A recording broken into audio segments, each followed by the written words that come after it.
La de lunes, la que era el lunes en la tarde, y era el problema de que estábamos empezando muy tarde, porque, bueno, yo trabajo hasta las 4 y llegaba a 4:30 a mi casa y teníamos que empezar como 16:35, entonces era un inconveniente. Se estaría pasando a lunes a las 8:15, ¿no? Perdón, el miércoles a las 8:15. Entonces, lunes ya no hay clase. Hay clases los martes, miércoles, jueves, viernes. ¿Cuál es la idea? Funciona de la misma manera. Entonces, ya que el martes es nuestra primera clase como materia, no como grupo, a las 14:45 se estaría dando la clase en línea. Esta clase en línea se repite el día miércoles a las 9:15. Tal como hemos hecho ayer, algunos elementos de la materia que habíamos visto anteayer, de la misma forma. Entonces, lo que se haga el martes se repite el miércoles. Lo que se haga el miércoles por la tarde se repite el jueves por la tarde. Lo que se haga el viernes por la mañana, como ahora estamos haciendo, se repite el viernes en la tarde. Pero eso no ha cambiado. Ha cambiado un poco la estructura entre el martes y el miércoles. ¿Eso está claro? Una consulta. Está nuevamente subido el archivo. Pueden verificar todo lo que está marcado en resaltado, es lo que hacemos en línea. ¿Dudas? Ninguna. No te he entendido bien. ¿Has dicho ninguna o has observado algo, Cristian? Ninguna. Ok. ¿Alguien tiene alguna duda? Bueno, entonces no es complicado.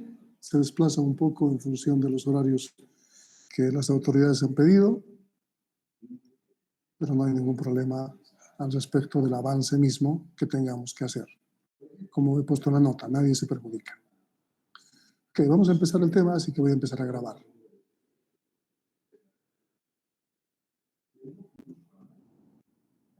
Ok. Se puede ver en pantalla, ¿no?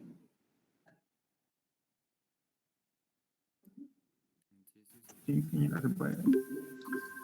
Ya les había anticipado que de semestres anteriores lo que he notado es que ustedes tenían muchas falencias en el conocimiento previo, es decir, cómo funciona por dentro la computadora, sobre todo a la parte de hardware, ya que en el sistema operativo es software, pero estamos haciendo funcionar hardware, lo que generaba ciertos vacíos, porque yo les preguntaba algo y no sabían contestar. Entonces, hoy vamos a empezar a hacer como un repaso general, una nivelación de conocimiento de lo que se debería saber básicamente a nivel de arquitectura de computadoras para la materia de sistemas operativos. Entonces, vamos a empezar de lo más simple, la estructura y funcionamiento del computador.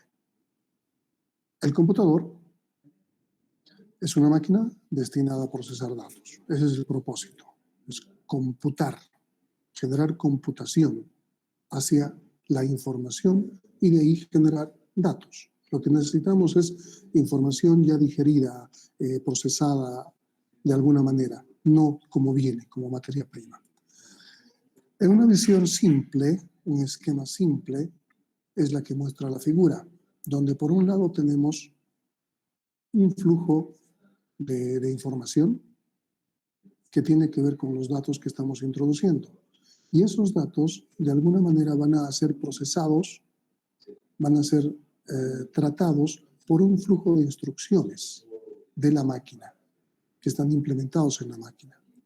Y esos datos procesados por las instrucciones máquina nos van a generar algún tipo de resultado. Esa es la idea. Vamos a hablar más adelante sobre estas instrucciones máquina. Pero de momento, este flujo es simple.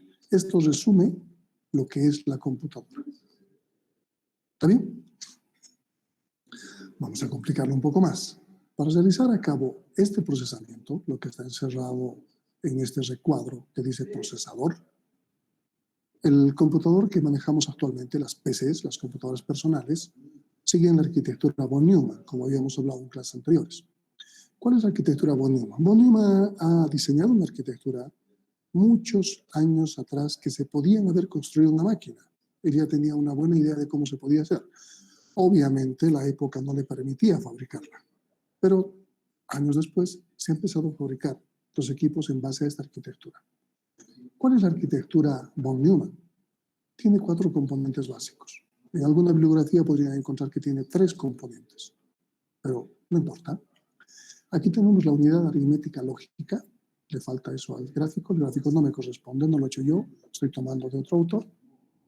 Entonces, esta es la unidad aritmética lógica, en la cual se manejan registros que guardan los datos y que son procesados a través de las instrucciones, el conjunto de instrucciones con operadores. Aquí estamos trabajando con lenguaje máquina, assembler, si quieren, con mnemónicos que van a generar algún tipo de resultado. La unidad de control es otro elemento importante que va a manejar, entre otros, eventos como el contador de programa. ¿Para qué nos sirve el contador de programa? Para saber dónde estamos y si tenemos que retirar el proceso, la tarea, nos va a servir para saber cuando vuelva la tarea dónde continuamos. Es un control, un contador de la línea de nuestro código. El registro de estado nos muestra de alguna manera los resultados que han podido arrojar estas operaciones en la unidad aritmético-lógica. Si el resultado es 0, si el resultado es negativo, si ha habido un acarreo, si ha habido un overload, una sobrecarga, etcétera, etcétera, nos va a mostrar el estado. Y en función de eso, el sistema operativo va a tomar decisiones. Y el registro de instrucción, ¿qué instrucción se está utilizando del conjunto de instrucciones que se tiene? Vamos a ver más adelante que el conjunto de instrucciones limita el procesador y el software que utilicemos. Para que tengan una idea, por ejemplo, hay software que se puede instalar sobre Mac, pero ese mismo software no se puede instalar sobre Windows.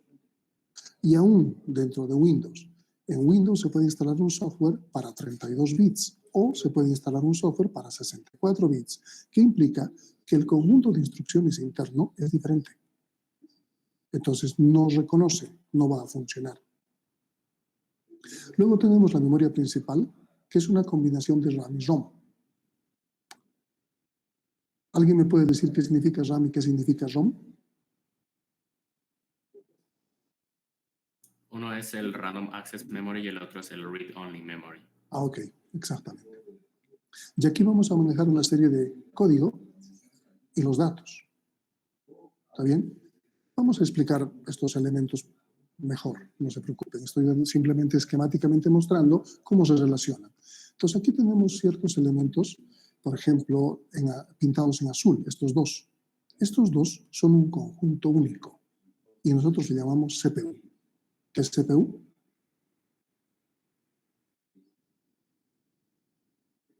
Central Process Unit. Ok, unidad central de proceso. Que en la práctica sería ¿qué? El procesador. Se confunde mucho donde se pone la CPU como la torre que tiene una tarjeta madre con los discos duros, etc. Se le llama CPU y eso está mal. La CPU es el procesador, es la unidad central de proceso.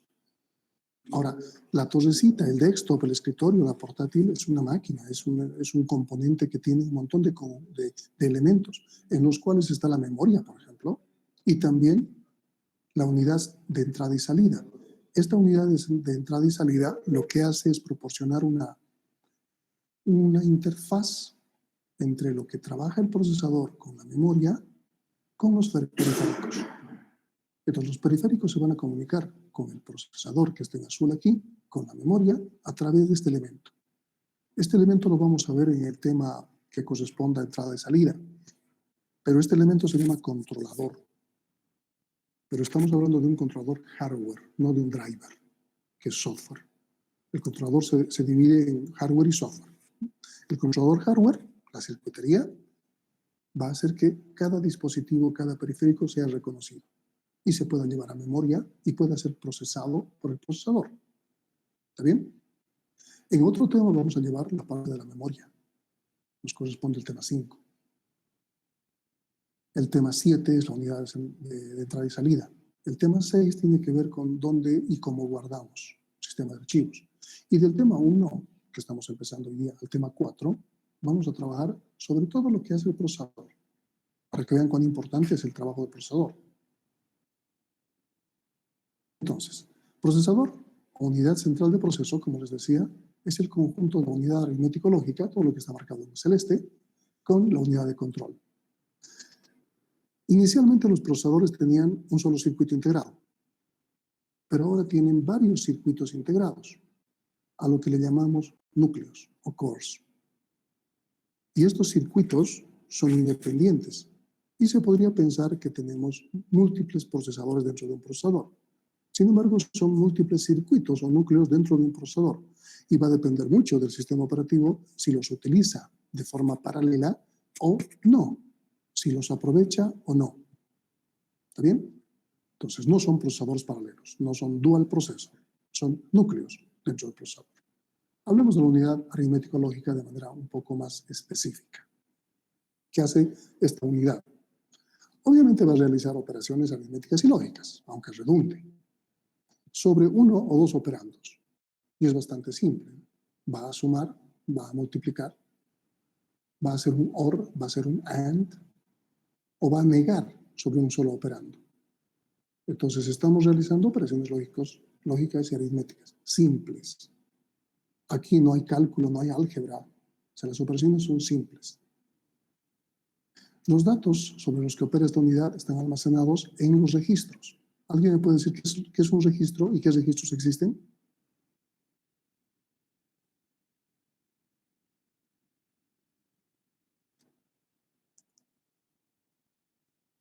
Vamos, estudiantes de informática que han llevado ya programación de bajo nivel. ¿Qué es un registro y qué registros existen?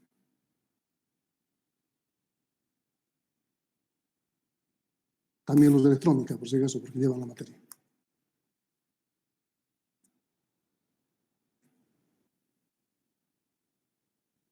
¿Qué es un registro?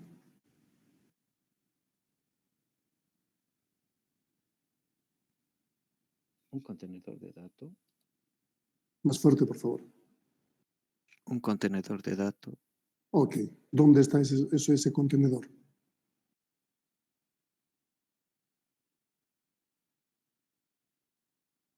¿Dónde se sitúa ese contenedor de datos? En el procesador. Dentro del procesador. Ok. ¿Cuáles son esos registros? ¿Cuáles existen? AX, BX, CX y DX. Ok. Y tenemos el stack o la pila. De manera general se denomina X, BX, X. Los Cs normalmente se consideran o se los utiliza como contadores, los As y los B se utilizan como almacenamiento. O sea, hay cierta convención de cómo se va a usar. Ahora, cuando hablamos de 32 bits para arriba, se dividen en AL, por ejemplo, low y high, de 16 bits cada uno. Entonces, pero se puede denominar AX, BX, XDX de manera genérica, no hay problema. Entonces, ya sean los registros o sea la memoria, va a guardar cierta información.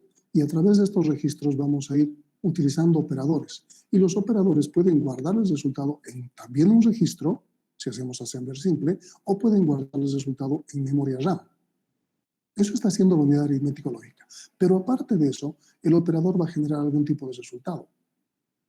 No solamente el resultado en el sentido de la operación, sino el estado del resultado. Si el resultado ha sido 0, si el resultado ha sido negativo, o sea, no tiene que ver con el resultado como tal. El resultado es 0, o sea, el resultado es 0, ¿ok? El resultado es negativo, es -1. El resultado es -1, pero es negativo. Entonces, el estado va a cambiar. O si ha habido acarreo, hemos hecho un AND y ha habido un acarreo. Entonces, el resultado se guarda aquí, pero el acarreo, el saber que ha habido un bit de acarreo, se va a guardar aquí. No el bit de acarreo, sino solamente el estado. Entonces, esto es lo que hace de manera simple la unidad aritmético-lógica. Hace operaciones muy simples. ¿Está bien? ¿Cuáles son los estados que puede guardar este registro? Como les decía, tenemos un campo, un bit, que si el resultado ha generado un valor 0, se pone 1 para decir que ha habido un 0. Si el resultado ha tenido un valor negativo, se pone a 1 para saber que ha sido negativo. Si está en 0, significa que ha sido positivo. Si ha habido acarreo, se pone a 1 para decir que el resultado tiene acarreo. O si ha habido un overflow, desbordamiento, se pone a 1. Entonces tenemos 4 estados posibles aquí. Claro que tenemos más bits que se utilizan para otras cosas, pero tenemos 4 estados posibles de esta operación. estados, resultados. ¿Eso está claro? Unidad aritmético-lógica. Manera la más simple. Continuamos. ¿Para qué se utilizan esos bits en ese registro de estado? Vamos a suponer que si es negativo, hago tal cosa. Si es 0, hago otra cosa. Tengo un if, una condicional. Entonces, en mi programa, no estoy hablando de lenguaje de alto nivel. En mi programa, lenguaje máquina, voy a tener ya traducido, no tengo que hacerlo yo, alguien lo va a traducir, la máquina, va a tener un salto en función de una condicional. Entonces, lo que hace el lenguaje máquina es buscar este registro de estados. Si es 0, esto va a estar en 1. Así que verifica que esté en 1 y puede ser un jump, puede saltar a otra instrucción. O si es negativo, esto va a estar en 1. Puedes saltar a otra instrucción. Sensibilidad le sirve para tomar decisiones. Estos bits son importantes que se vayan guardando estos estados porque sirve para tomar decisiones al conjunto de instrucciones que se está manejando. El resultado es una cosa. Lo que ha verificado como estado es otra. Continuamos. La unidad de control. Esta sabemos muy bien que tiene que ver en conjunto con la unidad aritmético-lógica y conforman el procesador, el trabajo del procesador. La unidad de control es la que permite monitorear, por no utilizar el mismo término de controlar, el trabajo en conjunto. Y que cíclicamente está realizando tareas. ¿Cuál es el ciclo? Lee de memoria la siguiente instrucción máquina que forma el programa. El programa tiene un conjunto de instrucciones, líneas de instrucción. Entonces, cada una de esas líneas tiene que leerse una por una. ¿Cómo sabemos en qué línea estamos?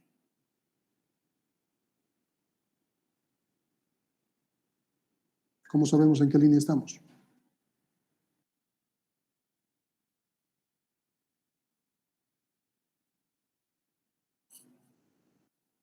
Vamos, les estoy dando las respuestas. Simplemente ¿Qué los léanlo. va contando? El contador del programa. Tenemos un registro que nos dice program counter, el contador del programa. Ese nos está diciendo en qué línea estamos y no se pierde. Aun cuando el proceso quede dormido y entre otro y volvamos a meter el proceso, el contador del programa nos dice dónde nos habíamos quedado y tenemos que continuar. ¿Está bien? Entonces, lee de memoria la siguiente instrucción máquina que forma el programa. Interpreta la instrucción. Si es aritmética, si es lógica, si es de salto, etcétera, etcétera. Existen una serie de instrucciones. Lee si hay datos en memoria que se utilicen en la instrucción. Ejecuta la instrucción. Y almacena, si es que genera algún tipo de resultado, la instrucción. Y esto va a hacerlo cíclicamente. Entonces, dependiendo de la instrucción, lee una instrucción, una línea, va a generar, va a interpretarla. Si es aritmética, si es lógica, si es de salto. Si necesita datos, va a leerlos de memoria. Si no necesita datos, no va a leerlos de memoria. Va a ejecutar la instrucción. Si genera un resultado, va a almacenar el resultado. Si no genera un resultado, simplemente va a ejecutar y se va a quedar ahí. Pero al mismo tiempo que está haciendo estas operaciones, tiene que ir guardando los estados, no se olvide. Entonces, la unidad de control tiene asociado una serie de registros para hacer estas tareas. El contador de programa es muy importante. Ya saben que sirve para indicar la siguiente línea del programa. El puntero de pila, que sirve para manejar cómodamente una cola, una pila en memoria principal. El registro de instrucción, que almacena, una vez que lee de la memoria principal, qué instrucción máquina se va a ejecutar. O sea, una cosa es saber qué instrucción nos toca, la 1, la 2, la 3, la 4. Pero otra cosa es cuál es la instrucción. Entonces, el contador de programa nos dice qué línea del programa nos toca. Y el registro de instrucción, cuál es la instrucción que nos está guardando. O sea, es bien básico lo que estamos viendo, o sea, como operación de la computadora. Pero esta es la forma en la que opera dentro. Y esto lo hace en millones de milésimas de segundos. Permite, ¿dónde estábamos? Okay. La instrucción máquina de ejecutar y el registro de estado. Ya saben para qué sirve el registro de estado, que almacena diversa información que se ha producido cuando se ejecuta la última instrucción. Estos bits de estado nos permiten saber si es 0, si es negativo, si es acarreo, etcétera, etcétera, etcétera. ¿Está bien? Eso es la unidad de control. La memoria, de manera general, ¿para qué sirve o cómo se utiliza? La memoria se construye con memoria RAM, como les había dicho, y con ROM. O sea, no solo es RAM, porque hay cosas que no pueden perderse cuando se apaga la máquina. Entonces necesitamos algo de ROM. ¿Para qué sirve? Para que esté almacenada la información que vamos a procesar cuando esté encendida la máquina. El programa máquina que se va a ejecutar. O sea, por un lado tenemos los datos y por otro lado el programa que va a procesar esos datos. Y obviamente los resultados almacenados. Volvamos al primer gráfico. Los datos, las instrucciones y los resultados. Son tres cosas que la memoria tiene que guardar. Código, datos.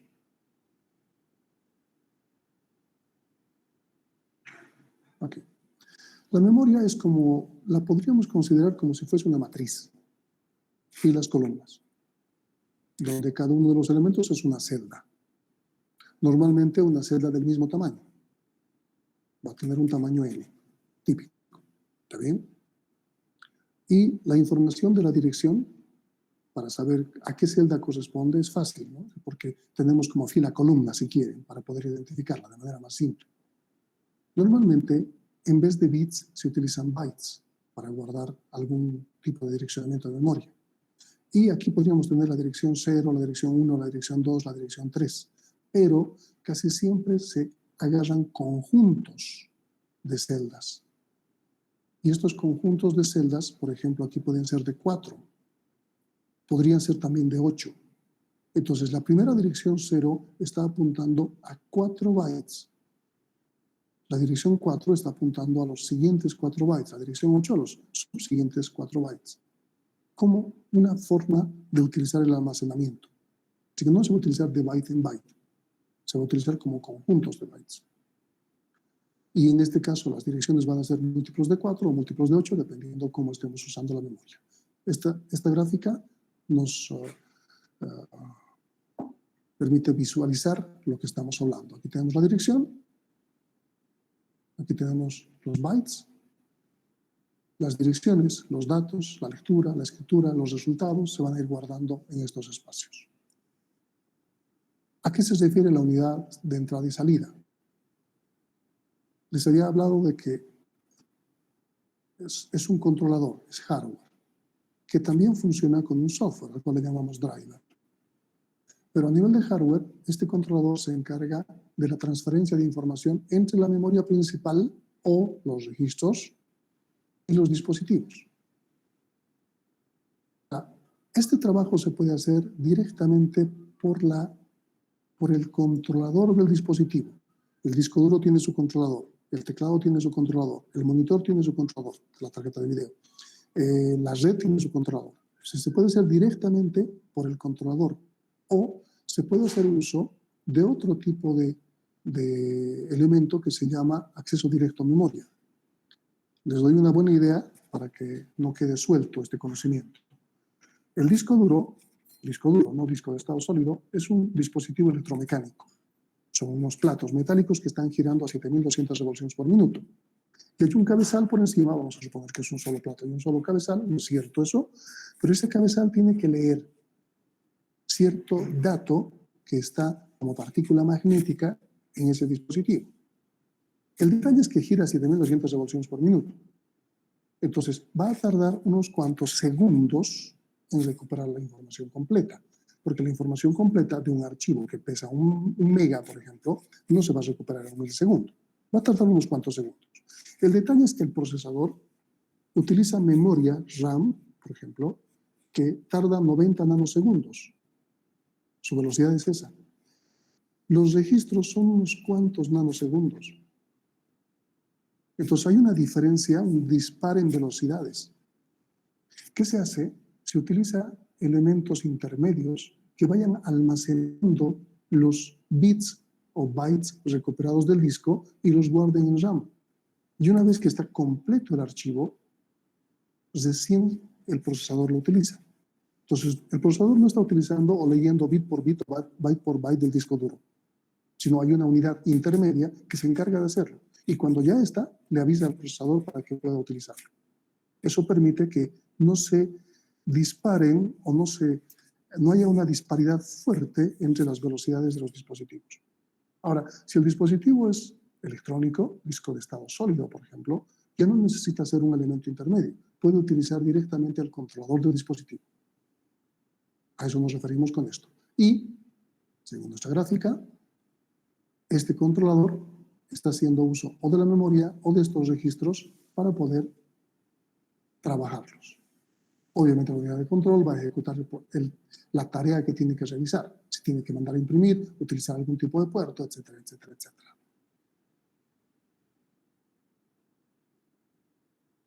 ¿Hasta ahí alguna pregunta? Hemos descrito la arquitectura von Neumann, que gobierna todos los equipos que manejamos.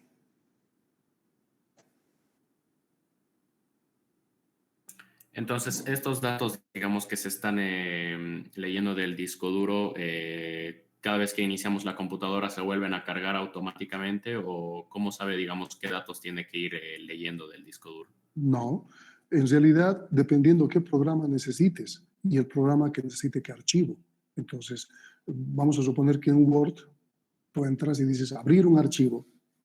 Entonces, en ese momento recién, el programa Word se ha convertido en lenguaje máquina, porque ya está en RAM. El código, el programa binario, que es el Word, se va a convertir en lenguaje máquina. Y el lenguaje máquina va a ser ejecutado por unidad de control. Y ahí va a poder identificar que necesita disco duro. Así que va a relacionarse con el controlador del disco duro. Este controlador del disco duro, a su vez, aquí, el controlador del disco duro, ¿dónde está nuestro disco duro? Aquí está el disco duro. Entonces, se ha cargado el programa Word en memoria y se ha convertido en código máquina para que la unidad aritmética lógica con la unidad de control puedan operarla. Y se ha cargado los elementos en los registros, se está haciendo operaciones, el control del programa sabe dónde está, cuál es el estado, qué instrucción se está ejecutando. La instrucción dice leer, necesitamos leer algo. Entonces va a buscar en la RAM y no está en la RAM. Entonces el procesador, la unidad de control le va a decir al controlador del disco duro, necesito tal archivo, y lo colocas en tal lugar de la RAM. ¿Ok? Y se pone a hacer otras cosas. El controlador del disco duro va a utilizar, en este caso, DMA, porque es disco duro, y va a ir almacenando temporalmente el archivo y lo va a ir pasando a la memoria. Él va a tener su propio buffercito pequeño y va a hacer ese paso entre el disco duro, el DMA y la memoria. Cuando ya esté todo en la memoria, el archivo completo que hemos recuperado, va a interrumpir a la unidad de control, al procesador, y le va a decir, ya está, el archivo que me has pedido ya está. Ok, y entonces la unidad de control va a poder trabajar directamente con RAM, va a cargar en los registros lo que necesita, va a ver en qué línea de código se había quedado, etcétera, etcétera, y va a procesar.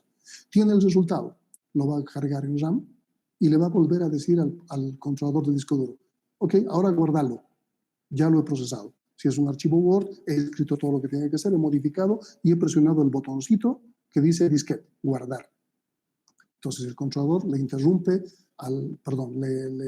le envía una información al controlador del disco duro y le dice, guarda este archivo, está en tal lugar de la memoria.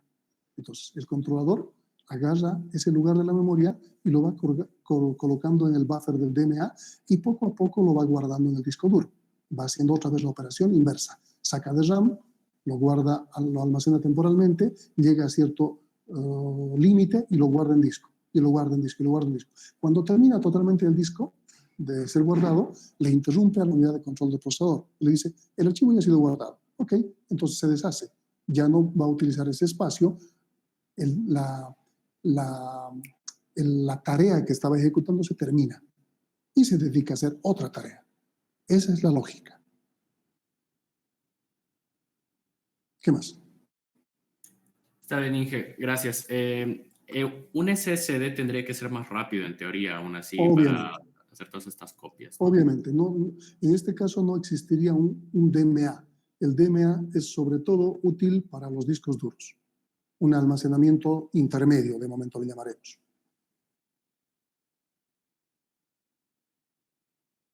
Gracias, Inge. ¿Qué más? ¿Alguna otra consulta?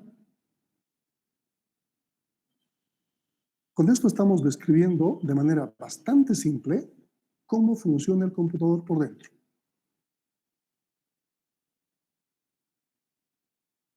De manera muy simple. Ok, si no hay preguntas al respecto, entonces avancemos. ¿Cuál es el modelo de programación del computador? Y aquí vamos a ir un poco a lo que les decía. Una cosa es un programa para Mac, otra cosa es un programa para Windows, otra cosa es un programa para Unix, otra cosa es un programa para Linux, otra cosa es un programa para un mainframe IBM, etcétera, etcétera. ¿Por qué? Porque cada uno de estos hardwares tiene un conjunto de instrucciones diferente. Pueden parecerse mucho, pueden copiarse, pero van a tener sus particularidades. ¿Está bien? Entonces, el modelo de programación del computador necesita trabajar, lidiar con la arquitectura ISA, se llama, en este caso, Instruction Set Architecture. La arquitectura o el conjunto de instrucciones, arquitectura del conjunto de instrucciones, set de instrucciones también se le llama. Para que tengan una buena idea, ¿qué es el set de instrucciones? Ustedes han debido ver cuando instalan algún software y tienen que escoger, les dice x86 o x64. Ese es el conjunto de instrucciones. ¿Qué significa x86? ¿Alguien me puede decir?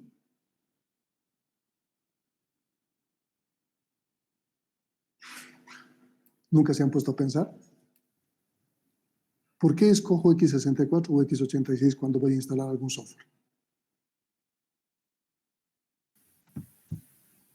Ingeniero, x86 sale cuando instalas un programa en 32 bits, ¿verdad? Ok. ¿Cuál sería con 32 bits? x86. x86. ¿Y por qué se llama x86 y no se llama x32? Buena pregunta, ¿verdad? Les voy a mostrar por qué. A ver, vamos a poner esta ventana. De aquí vamos a buscarla. Okay.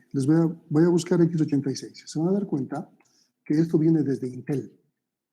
Intel ha creado el primer procesador para PC llamado 8088, antiguo, 8 bits.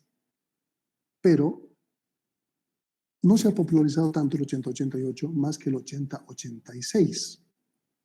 Porque el 8086 ya manejaba 16 bits. El 8088 manejaba 8 bits. Entonces, para este procesador 8086, Intel ha tenido que crear un conjunto de instrucciones que el procesador reconozca, que la unidad de control del procesador reconozca. Este conjunto de instrucciones funciona sobre Intel. ¿Qué pasa con los otros fabricantes? En la época que Intel había sacado 8086, aparece otro fabricante. ¿Alguien conoce cómo se llamaba el fabricante de procesadores?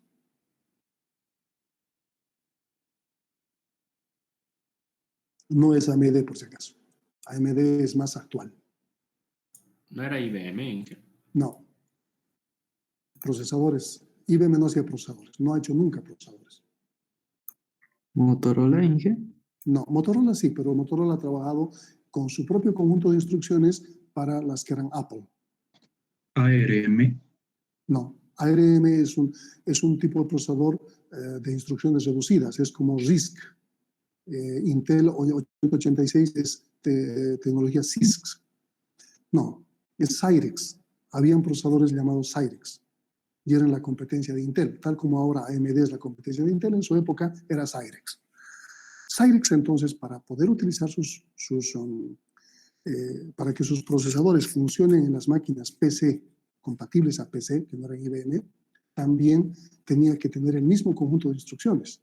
Entonces, ya que se había creado el conjunto de instrucciones para Intel 8086, le han llamado x86 a este conjunto de instrucciones. Y es por esa razón que se maneja el término y no se pone 32. En ese momento no se manejaba 32 bits, si se fijan, se manejaba 16 bits. Sin embargo, porque el conjunto de instrucciones no ha cambiado, puede que haya crecido, pero no ha cambiado, se ha manejado el concepto x86. Y ese conjunto de instrucciones son los mnemónicos o lenguaje máquina. Se va a aceptar JMP para jump, CMP para comparar, add para sumar, shift para desplazar, etcétera, etcétera. Una serie de mnemónicos, lenguaje máquina, que este procesador reconoce. Ahora, puede que Mac, con sus procesadores Motorola en la época, tenga algo muy parecido. pero no son iguales, no son compatibles. Por lo tanto, ningún programa para Windows o para DOS de la época funcionaba en Apple I ni Apple II. Totalmente diferentes. Entonces, de ahí viene x86, de los procesadores 8086, 16 bits. Y ahora se los relaciona con un conjunto de instrucciones que funciona con 32 bits. Y para 64 se utiliza x64. Entonces, no existe x32. Es x86, ya saben por dónde viene esto. ¿Está bien?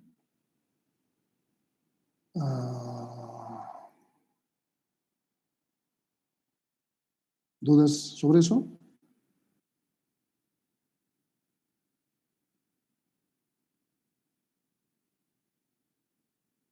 Entonces, a esto le llamamos ISA, Instruction Set, ¿no? Arquitectura del conjunto de instrucciones. ISA también se ha llamado, o sea, han cometido un error cuando han empezado a trabajar con hardware. ISA se ha llamado también a los buses, a los slots de expansión. Entonces, no hay que confundir. Esta arquitectura ISA tiene que ver con el conjunto de instrucciones, y aquí nos estamos refiriendo al x86, x64 o cualquier arquitectura que se maneje en este sentido. ¿Está bien? A eso nos estamos refiriendo. ¿Para qué sirve? Define recursos y características que se está ofreciendo como lenguaje máquina. Si vemos este gráfico, aquí tenemos los registros generales de 32 bits. Entonces estamos hablando de un x86, en este caso. Tenemos el contador del programa, el stack pointer, el puntero de pila, el mapa de memoria que va de 0 a la 2 a la 32 menos 1. Es 4 gigas de direcciones de memoria. Obviamente esta gráfica se refiere a un x86. Tenemos un mapa de entrada y salida que va de 0 a 65.535. Entrada y salida. Esto es para dispositivos. Aquí tenemos el conjunto de instrucciones, los mnemónicos que les decía, JMP, CMP, ADD, MOV, etcétera, etcétera, etcétera. Si han visto Assembler, me están entendiendo. Si no han visto Assembler, son instrucciones. En vez de colocar cómo se imprime en Java, por ejemplo, ¿cuál es el comando para imprimir, la instrucción para imprimir en Java? System.out. En consola. Ok, entonces si tenemos eso, por eso no me gusta Java. Se pierde mucho en la sintaxis del lenguaje. Aquí vamos a tener instrucciones de 3 letras. Si quiero, por ejemplo, sumar algo, coloco add. Si quiero mover algo, coloco move, M-O-V. Entonces las instrucciones son de 3 letras. Es muy simple el juego de instrucciones y es limitado. Y aquí tengo un registro de estado. Si se fijan, hace rato hemos visto el primer octeto, nada más, donde había acarreo, desbordamiento, cero y negativo, y algunos otros que se utilizan. Esto es cuando el usuario está utilizando la máquina. ¿Y por qué digo el usuario? ¿Quién más puede usar? El sistema. Actualmente tenemos dividido el trabajo de un sistema operativo en 2 usuarios mínimamente. Uno que nosotros no lo creamos, pero que el sistema operativo lo crea automáticamente. Se llama sistema como tal. Y esto le permite ejecutar tareas privilegiadas que un usuario mortal no puede hacer. No importa que ustedes sean usuarios, superusuarios, aún siguen teniendo limitaciones. No son iguales o equiparables a un usuario sistema. Entonces el usuario sistema va a ejecutar tareas que ustedes no pueden hacer y se va a cuidar de ustedes para que no dañen el sistema operativo. Es por eso que se crea un usuario sin privilegios o con privilegios limitados. Luego tenemos un superusuario con ciertos privilegios, pero por encima de eso tenemos el usuario sistema. Así que no importa si el usuario es el que ha instalado el sistema operativo, sigue siendo usuario. Y por encima tenemos el sistema.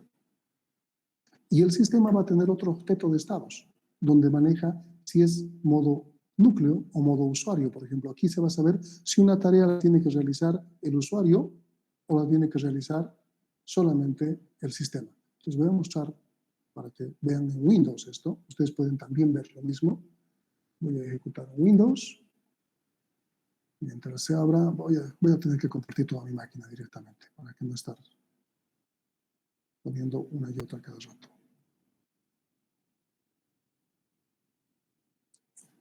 Ok. Me imagino que se puede ver toda mi máquina. ¿Se puede ver lo que está iniciándose en Windows 8.1? Sí. Ok. ¿Está bien? Entonces aquí en Windows 8.1, la pantalla está.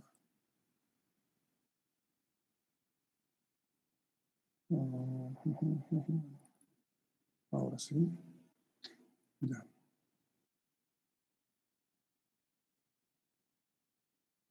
Aquí voy a presionar Control al suprimir. ¿Está bien? Y voy a entrar al administrador de tareas. Y aquí voy a ver dónde está. ¿Dónde está? Usuarios.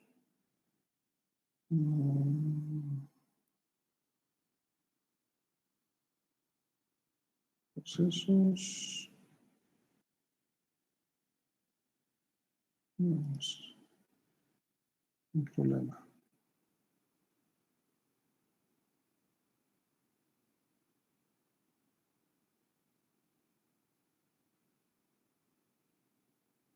Aquí está. Voy a ordenarlos. Fíjense que aquí tengo un usuario llamado Jorge Orellana. Estas son las tareas que yo estoy ejecutando como usuario. El Explorer, que es mi shell, algo que tiene que ver con Java, etcétera, etcétera. Y este Task Manager, el que acabo de ejecutar con Control al suprimir, es mío. Pero fíjense que aquí abajo tengo System. Y estas cosas yo no las he ejecutado. Pero al encender mi sistema operativo se han ejecutado, se están ejecutando. Y van a realizar distintos tipos de tareas. Ya vamos a aprender sobre esto. Pero aquí tengo un usuario entonces privilegiado. Y aquí, un usuario simple, que no importa que sea superusuario, sigue siendo usuario simple para el sistema operativo. Y como se fijan, existen otros usuarios también diferentes. Pero vamos a distinguir entre el system y el usuario. ¿Está bien? ¿Está claro eso? Entonces, a eso me refiero con este esquema. Ahora, el usuario va a usar ciertas cosas de aquí y el sistema va a usar todo. Veamos, por ejemplo, los elementos de almacenamiento. Estos son visibles para las instrucciones máquina. Aquí estamos hablando de los registros del procesador, el contador del programa, los punteros de pila, el registro de estado, la memoria principal, los registros de los controladores de entrada-salida. Cuando llevemos el tema de entrada-salida se van a dar cuenta que cada dispositivo tiene un direccionamiento propio para poder ser reconocido. Para que tenga una idea, tengo 2 discos duros en mi máquina, quiero recuperar un archivo. ¿Cómo sabe el sistema operativo cuál de los 2 discos duros es? Pues tiene que haber algún tipo de identificación que le permita saber que es el segundo disco y en tal lugar está. Y vamos a suponer que ese segundo disco tiene 3 particiones. O sea, tengo un C, D, E, F. Y el archivo que quiero recuperar está en el F. Entonces necesito algún tipo de direccionamiento que me permita saber en qué lugar del disco tengo que encontrarlo. A eso me refiero con los controladores de entrada y salida. La memoria principal se ubica en un mapa de memoria. Mapa de memoria vendría a ser esa matriz que les he dicho. Y los registros de entrada y salida se ubican en el mapa de entrada y salida, obviamente. Entonces tenemos, este mapa de entrada y salida es lo que está en los controladores de entrada y salida. Si tengo 2 monitores, aquí está. Si tengo 2 teclados, aquí están. Si tengo 5 discos duros, hipotéticamente hablando, aquí están las direcciones de cada uno de ellos. De tal manera que puedan ser accesibles. El juego de instrucciones, obviamente, son código máquina, que van a realizar operaciones dentro del computador. La secuencia de funcionamiento va a definir en qué orden se van a ir ejecutando cada una de las instrucciones. Y el modo de ejecución tiene que ver con lo que acabo de explicarles. Existe más de un modo de ejecución. Les he mostrado que Windows tiene 4, si no me equivoco.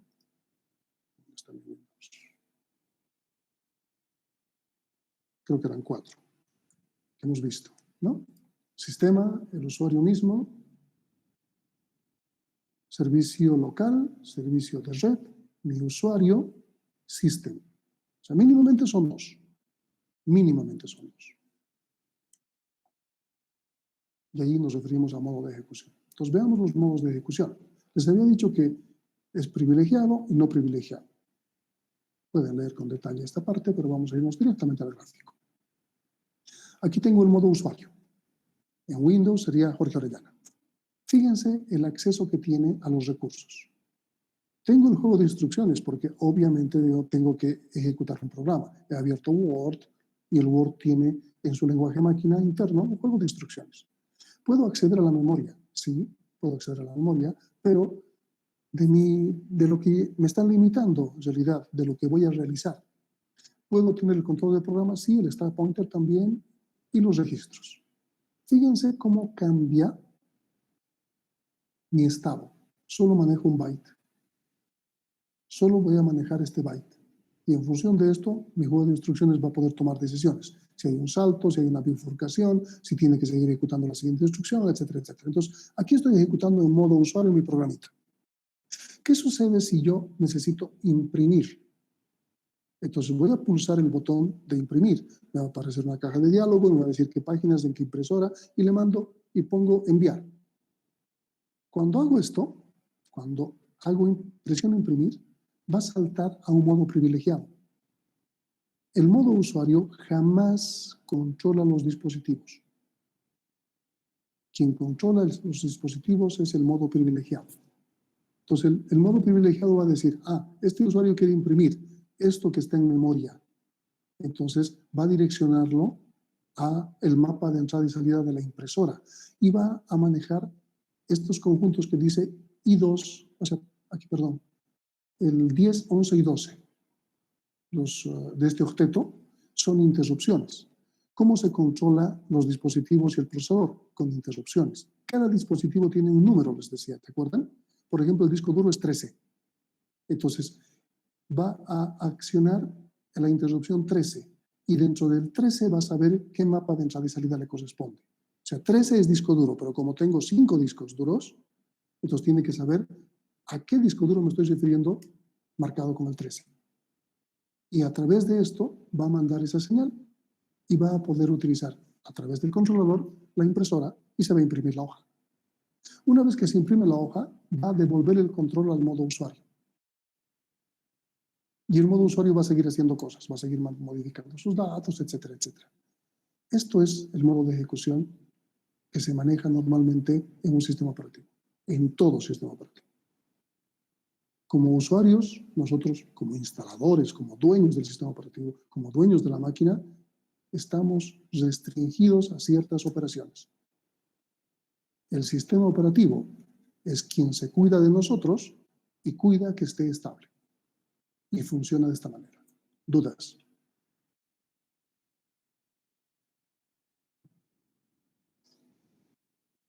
¿Dudas? Nada, está totalmente claro. Ok. Vamos a ver la secuencia de funcionamiento del procesador. Les había dicho que es cíclico, ¿se acuerdan? Es bastante simple. El procesador únicamente tiene que realizar casi todo el tiempo, o sea, tiene que tratar de perder el menor tiempo posible. Vamos a darnos cuenta que sí pierde tiempo, pero la idea es que aprovechemos al máximo su tiempo. ¿Por qué? Porque el procesador siempre se ha considerado que es un elemento bastante caro. Cuando hablamos de la primera generación de computadoras, el procesador era toda la máquina y que costaba un montón de plata y que solamente el que había fabricado lo tenía o podía operar. Cuando hablamos de una segunda o tercera generación, estas computadoras ocupaban un cuarto como era un ropero de 4 cuerpos, digamos. Eran grandes. Y su poder de procesamiento en la época era lo máximo y costaba un montón de plata. Como costaba un montón de plata, uno tenía que tenerlo ocupado todo el tiempo para justificar su uso o su inversión. En esa época se colocaban cintas. Entonces se colocaba una cinta que era el lenguaje compilador. Con la tarjeta perforada se colocaba nuestro código. Se hacía correr el compilador y nos daba resultados en una impresora. Teníamos que leer los resultados de la impresora, volver a modificar el código, volver a perforar tarjetas, volver a colocar la cinta del compilador y se volvía a compilar. Una vez que nos daba OK el compilador, sacábamos la cinta del compilador, colocábamos la cinta del ensamblador, enlazábamos nuestro programa objeto ya no era código fuente, con algún tipo de otra librería que estemos usando. Se enlazaba y se generaba un código binario. Y luego podíamos ejecutar recién. Fíjense entre colocar cintas, sacar cintas, colocar tarjetas, ver la impresión. El procesador ha estado un montón de tiempo sin uso. Entonces se han empezado a buscar mecanismos que eviten estos tiempos de no trabajo del procesador, porque costaban demasiado. Entonces el procesador tiene que estar haciendo todo el tiempo su tarea. ¿Y en qué consiste su tarea? Lectura de memoria principal de la instrucción que tiene que ejecutar y que está apuntada por el control del programa. Incrementa el control del programa. O sea, ha leído las 5, está leyendo las 5, entonces tiene que incrementar a 6 el control del programa para que apunte a la siguiente. Y ejecuta la instrucción 5. Si incluye lectura de operandos en memoria o almacenamiento de resultados, tiene que utilizar la memoria RAM o los registros. Esta operación es lineal, se va a ejecutar en forma consecutiva, cíclica, en un bucle infinito. La unidad de control del procesador está realizando esta secuencia siempre. Lee la instrucción, incrementa el contador y ejecuta la instrucción. Si la ejecución implica almacenar o recuperar datos, lo hace. Y otra vez, lee la siguiente instrucción, incrementa el contador, ejecuta la instrucción. Otra vez, lee la siguiente instrucción, incrementa el contador, etcétera, etcétera, etcétera. Este es el trabajo simple que hace el procesador. Y este trabajo simple nos da lo que tenemos corriendo en la máquina. Magia. ¿Está bien? Entonces, lo único que sabe hacer el procesador es repetir a gran velocidad esta secuencia. Y si queremos que sea útil lo que está haciendo el procesador, se tiene que cargar adecuadamente en memoria el programa máquina que deseemos que haga algo útil. ¿Está bien? Estos tres mecanismos, este ciclo puede ser interrumpido de alguna forma por alguna condición. O sea, este ciclo puede ser interrumpido. El procesador está todo el tiempo ocupado, pero se le puede interrumpir su trabajo. Por ejemplo, si hay un salto en las instrucciones, está rompiendo la secuencia lineal y pasa a otra sección. Hay un jump con una etiqueta. Entonces, en BASIC se llamaba goTo. En Java no se puede hacer jumps, pero como se utiliza métodos diversos, se puede salir de un método y entrar a otro. Por ejemplo, ejecutar otro. Estamos haciendo un salto. ¿Está bien? He movido el ratón. Fíjense el puntero de mi ratón. He movido. O estoy utilizando teclado para ir arriba y abajo. ¿Qué implica eso? Estoy ejecutando una interrupción al trabajo del procesador. Y esta interrupción va a hacer que el procesador deje de hacer lo que estaba haciendo y atienda la interrupción. Si es el teclado, me va a decir, ¿qué está haciendo el teclado? Está moviendo de arriba abajo. Entonces, ¿qué tengo que hacer? Mandarle al monitor para que muestre el contenido que está más arriba o que está más abajo. Y una vez que he hecho eso, he dejado de presionar el teclado, vuelve a hacer lo que estaba haciendo. ¿Está bien? Ahora, otra instrucción de llamada al sistema. Por ejemplo, he presionado el botón guardar. Aquí coloco archivo, guardar, por ejemplo. ¿Qué implica eso? ¿Qué implica para el sistema operativo? Que se esté ejecutando un trap. O sea, estoy dando una tarea y tiene que hacer un servicio. O sea, el servicio del sistema operativo que me permite guardar va a ser un API, utiliza un API. En el caso de Windows, el API se llama Win32, es una librería. En el caso de Unix, de manera general, se llama POSIX. Entonces, estoy utilizando una llamada al sistema. Entonces, tenemos tres elementos que pueden interrumpir el trabajo cíclico del procesador. Y mientras no sea interrumpido, está haciendo en un bucle infinito este ciclo. Si no tiene nada que hacer, o sea, no hay ningún programa, si no hay ningún programa de usuario, ¿el procesador estará descansando? ¿Qué opinan?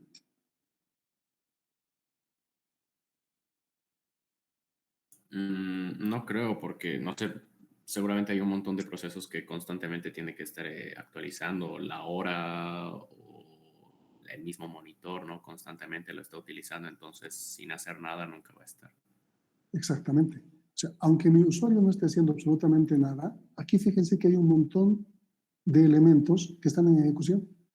Entonces, si el usuario simple, el mortal, no le perjudica, el sistema operativo tiene que estar operable. Y para estar operable está ejecutando estas tareas. Y cuando el mortal le dice, yo quiero coser esto, entonces también me va a hacer caso. Me va a dar el turno respectivo para hacerme caso. Entonces ustedes, sin hacer nada en sus máquinas, presionen control al suprimir y vean la administración de tareas. Y fíjense cuántas tareas tienen ejecutando. De ustedes debería ser tal vez el navegador que está justamente conectándonos a través del Meet. Pero se van a dar cuenta que hay muchas más tareas que no son propias de ustedes. Así que el procesador jamás está descansando. Estamos justificando su uso, su costo. Nos ha costado mucho, así que es nuestro esclavo y tiene que estar usándose, ejecutándose todo el tiempo. ¿Eso está claro? ¿Eso está claro? Sí, está claro, Inge. Ok, para terminar esta parte, vamos a hablar de los registros de control y estado. Ya sabemos a qué se refiere el control de programa. Siempre apunta a la dirección de la instrucción máquina. Siempre apunta a la dirección del que nos toca ejecutar. Puntero de pila, la dirección de esa cola, la pila como tal, para que podamos manejar las tareas que se están acumulando de alguna manera. Registro de instrucción, ¿cuál es la instrucción en curso?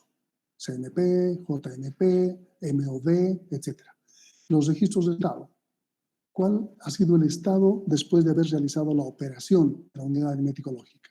Si ha habido negativo, signo, acarreo, cero, desbordamiento, los bits de modo de ejecución, si está en modo usuario o está en modo sistema. La tarea puede estar en modo usuario cuando está haciendo algo en Word. Cuando imprime, cambia este bit y se pone a modo sistema. El usuario no puede hacer nada, no puede interrumpir. Claro que puede borrar la cola de impresión, es muy diferente, pero no está a cargo de la impresora. Los bits de control de interrupciones. Muevo el teclado hacia arriba o hacia abajo, estoy interrumpiendo el procesador. Tengo todos esos registros. Y los últimos registros de memoria, que pueden ser RAM o pueden ser espacio de direccionamiento de entrada y salida. Entonces, acabamos de describir cómo funciona una computadora por dentro. Y estamos hablando sobre todo a nivel de hardware, más que software. Resumen de arquitectura de computadoras. Preguntas.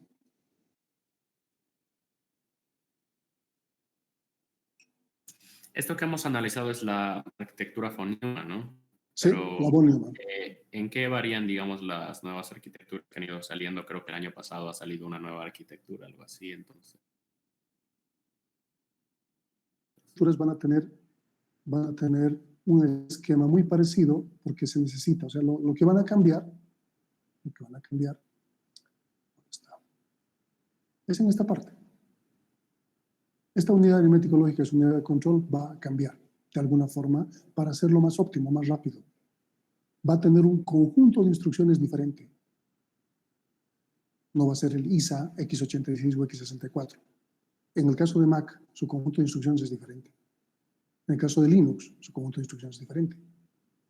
Entonces, cada sistema operativo, para trabajar con cierto hardware, necesita una compatibilidad.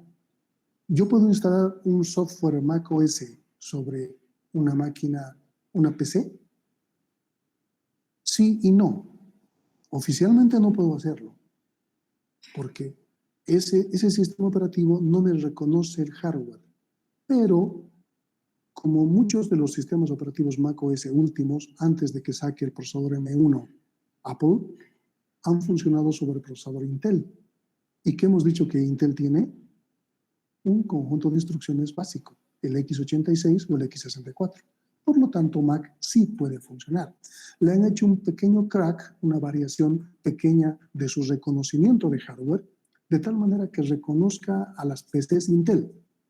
Una de sus tareas al finalizar la materia va a ser justamente instalar un Mac OS sobre PC. Y van a ver que funciona, pero funciona en Intel, no en AMD. aunque compartan el conjunto de instrucciones, algo de Intel hace que Mac, el sistema operativo Mac OS pueda reconocerlo. Y algo de AMD lo está obstruyendo. ¿Puedo instalar Linux sobre una PC? Sí, porque entonces el conjunto de instrucciones x86 y x64 también es reconocible. ¿Puedo instalar Unix sobre una PC? No. Pero puedo instalar el el FreeBSD, el OpenBSD o el Sun Solaris para PC, porque esos tres reconocen el conjunto de instrucciones. ¿Entienden? Ahora, su compañero pregunta sobre, por ejemplo, otras arquitecturas. Mac, con la nueva máquina que ha sacado con procesador M1, está manejando otro conjunto de instrucciones. Y el procesador se llama ARM. Son procesadores.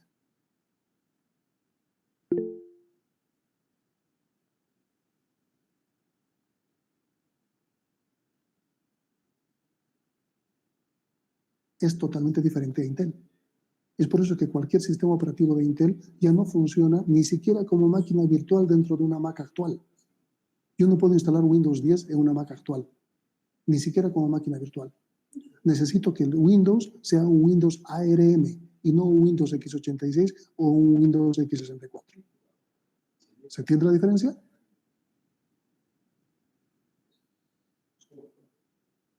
Ok, no se preocupen.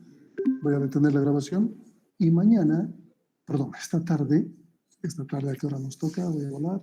15:15. A las 15:15 hacemos un repaso un poco más rápido de esto y si tienen alguna consulta, nos hemos excedido el tiempo, no quiero exceder más.